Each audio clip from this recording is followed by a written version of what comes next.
Georgia follows EU's crypto regulation policies. A new Bitcoin-backed borrowing and it's courting banks to lend. Gareth Soloway is sure Bitcoin is going to 12,000. Asian crypto exchange Zipmex get a moratorium extension from court. Web3 sex work is on the rise despite crypto winter. Online investing platform Bank to the Future to buy crypto lender Sal Lending. Indonesia's biggest tech firm buys local crypto exchange. Bankman-Friend reveals how FTX is able to bail out so many companies.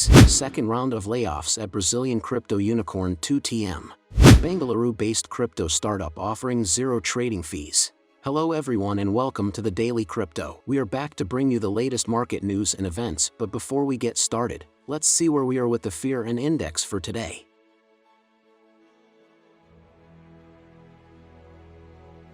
It is sitting at 20, lower than yesterday as the fear of Bitcoin dumping looms among investors. As of recording this video, Bitcoin and Ethereum are trading for $19,800 and $1,550 respectively. With that out of the way, let's jump right in.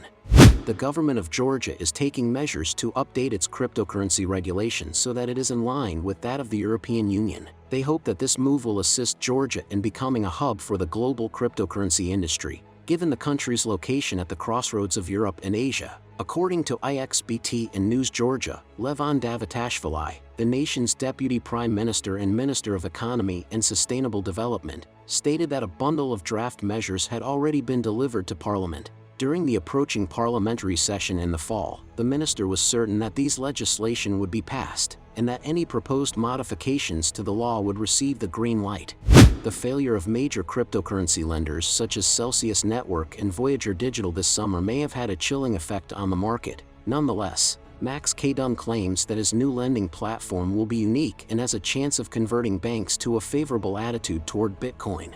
Max K. Dunn, the chief executive officer of the peer-to-peer Bitcoin exchange HODL HODL, has stated that his goal is to get the banks to live by the Bitcoin standard. The release of his brand new platform, Debify, which he unveiled on Saturday during the Baltic Honey Badger Conference, is planned for the following year. Users will be able to obtain long-term loans denominated in stablecoins and fiat currency by using their Bitcoin as security for the loans. K. Dunn stated that several banks have already expressed an interest in joining Debify as lenders but declined to name any of the institutions. We currently have liquidity sources, but fiat loans will be added half a year after the platform begins, K. Dunn said, adding that Debify will begin operations at some point during the first quarter of 2023. According to K. Dunn, the lenders of both fiat currency and stablecoins will all be institutions, and in order to participate in the network, fiat lenders will be required to possess the relevant licenses.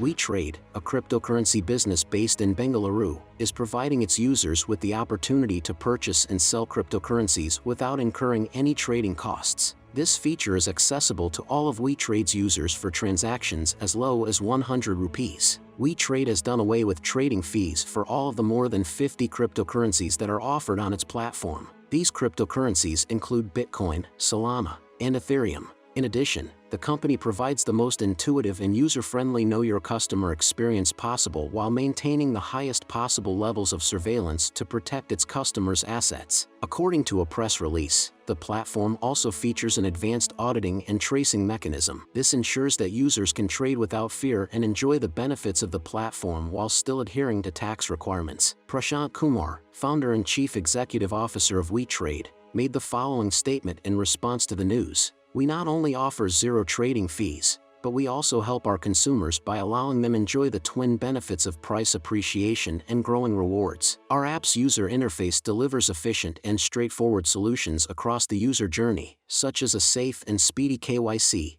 rapid money deposits and withdrawals, and a one-click buy sell. It takes less than a minute to start trading in cryptocurrency.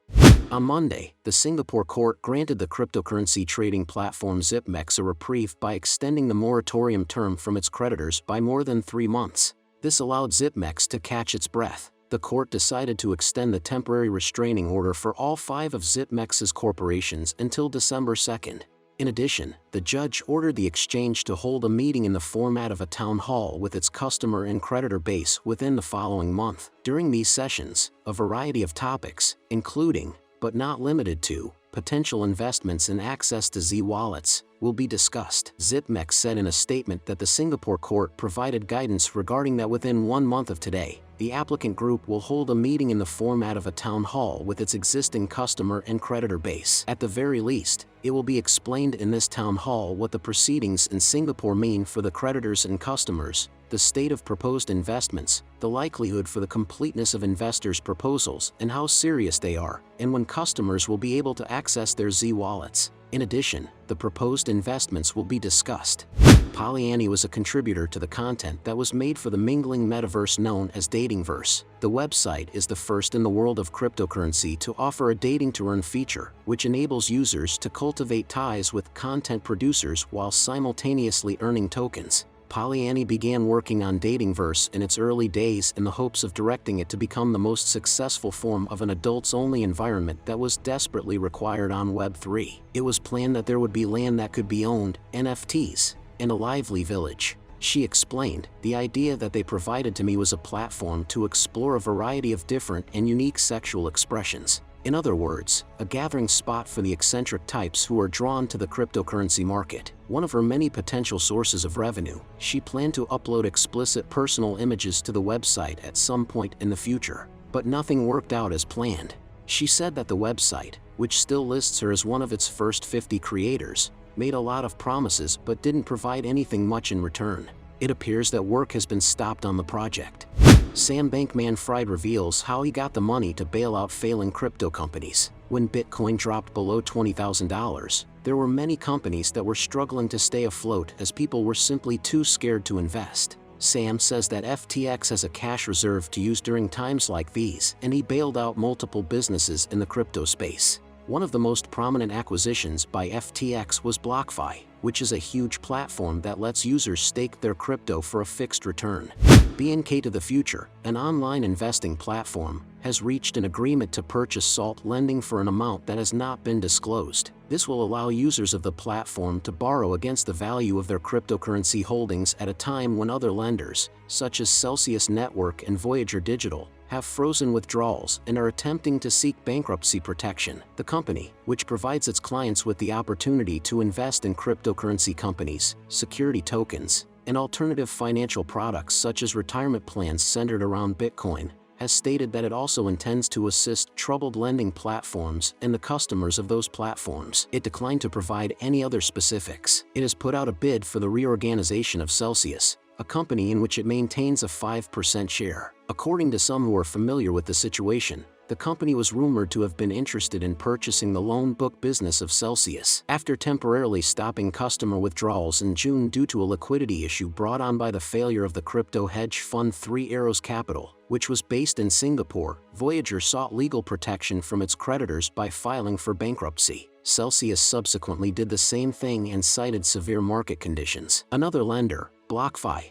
took a significant hit as a result of the sharp decline in the cryptocurrency market in June and July. As a result, the company laid off approximately 1/5 of its workforce and accepted a loan of $250 million from a cryptocurrency exchange, both of which prompted concerns about the company's financial health. Gareth Soloway explains why he is sure Bitcoin is going to 12,000. So, I mean, just looking at the Bitcoin charts, I mean, basically there's an easy level for everyone to follow. It's this trend line right here, which is around 19,500 to 600. And the reason that, again, is a major level, it's the last peak cycle high, right? So 2017 high, we did that full round trip back to that level. Over here, we kind of came into it. We pierced it briefly, stopping out the stops that had bought right above there, and it then floated up. Then you broke down again. So the question is, to me, there's not a question of if Bitcoin's still going to go lower or not. It is. The question I have is, does it bounce first to the upside before rolling back over and heading lower? But again, I'm in the camp where you have a situation where this is a bear market 4-year cycle in Bitcoin, right? There's no denying that. We've been in a 4-year cycle now since 2009. And this is the first cycle for Bitcoin where you don't have Fed printing money at this point, at least. And Right. so to me, it doesn't make sense that the cycle would be over already with only a 70% drop versus an 80 to 85%, which is what we usually get in a bear market in Bitcoin. Gareth says the reason why Bitcoin is holding up at the 19,500 level is because it is a strong support that coincides with the 2017 high. But he is sure that this level will not hold for long and ultimately Bitcoin will drop down to the 12 to 13,000 area before entering a new bull cycle. He also points out that if we look at Bitcoin cycles historically, the average drop has been 85 to 90%, but so far, we have not seen Bitcoin go this down. The largest technology company in Indonesia, Gojek Tokopedia, has recently entered the cryptocurrency industry by purchasing the local cryptocurrency exchange Crypto Maxima coin for the equivalent of $8.38 million.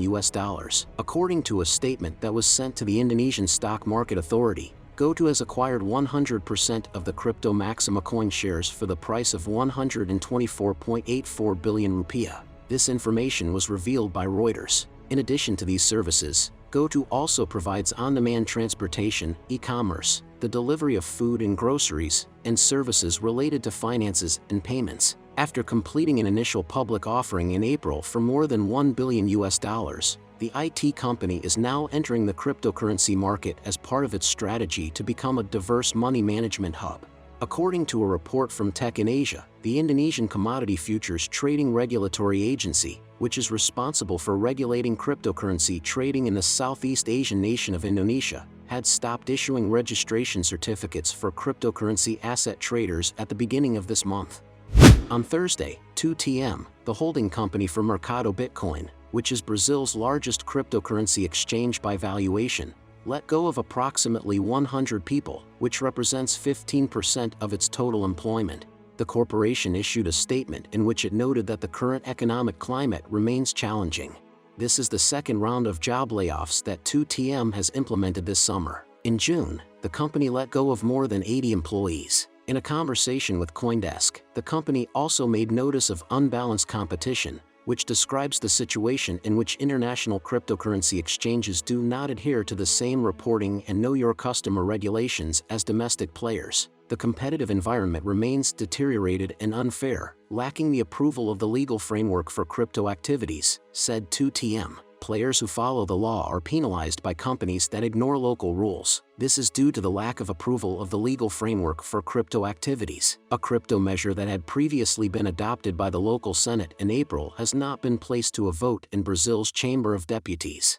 AB Crypto is an association of domestic exchanges that has petitioned Brazil's Chamber of Deputies to mandate that in order for exchanges to seek for a license in Brazil, they must already be in possession of a valid employer identity number. The majority of overseas exchanges, including Binance, are opposed to this approach. Thank you for watching this video. Don't forget to subscribe to our channel and like this video. See you guys in the next video.